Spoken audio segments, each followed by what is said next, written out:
everyone, welcome to Cooking with Chef Rich. Today we're going to be making some beef stew. Yummy, yummy. I love beef stew, especially on a cold winter day.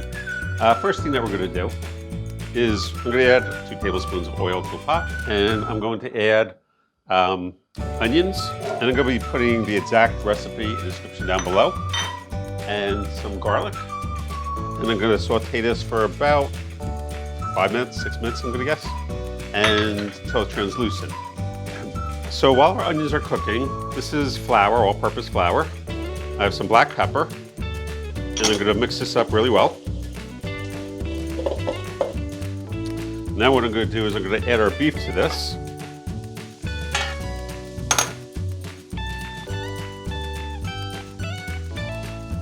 Try not to make too much of a mess. And give it a really good toss. And what's going to happen is, one, it's going to allow me to sear my meat very, very easy.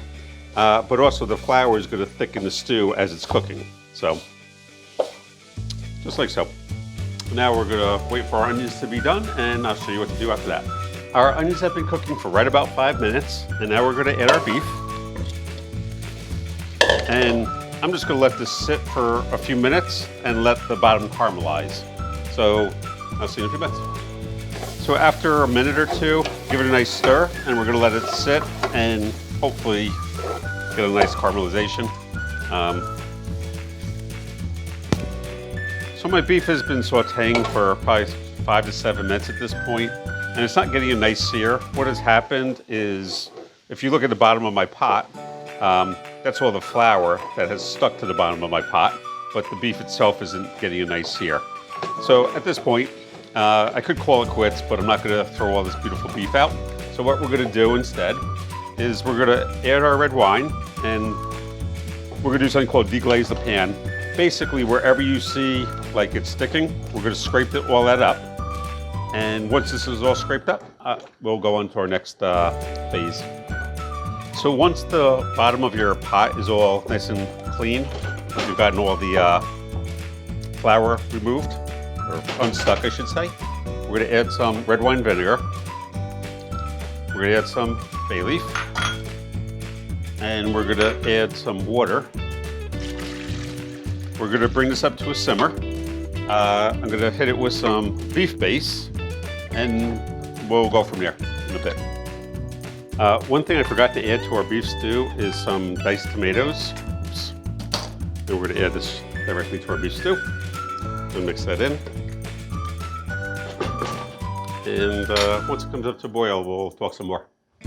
Our stew is just coming up to a simmer now, and I'm going to stick it in a 375-degree oven and let it go for probably an hour and a half, I'm going to guess, and I'll see you then. The stew's been in the oven for right about an hour and 15 minutes, and at this point we're going to add our carrots and potatoes.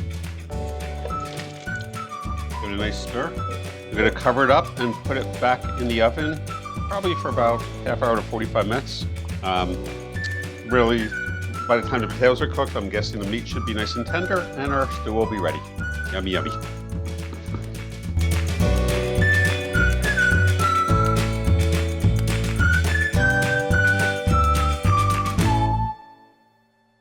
Our beef stew was in the oven. It was in the oven for right about an hour when I put the potatoes in, and then it cooked for about another hour for the potatoes to be tender. So in total, it's in for about 2 hours. And then I'm going to try some. Can't wait. We'll have beef stew.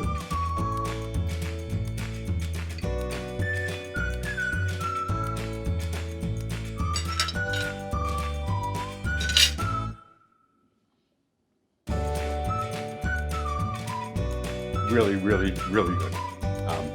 I love beef stew. This is absolutely perfect. Has great flavor. Beef is perfectly tender. As soon as we're done shooting this video, I'm going to dive into those potatoes. Anyway, thank you so much for watching. If you like this video, please give me a thumbs up. Please subscribe to my channel if you haven't already. And please tell me what type of stew you'd like to make. I'd love to hear from you. Thank you so much for watching, and I'll see you all in the next video. Be safe, everyone. Bye-bye.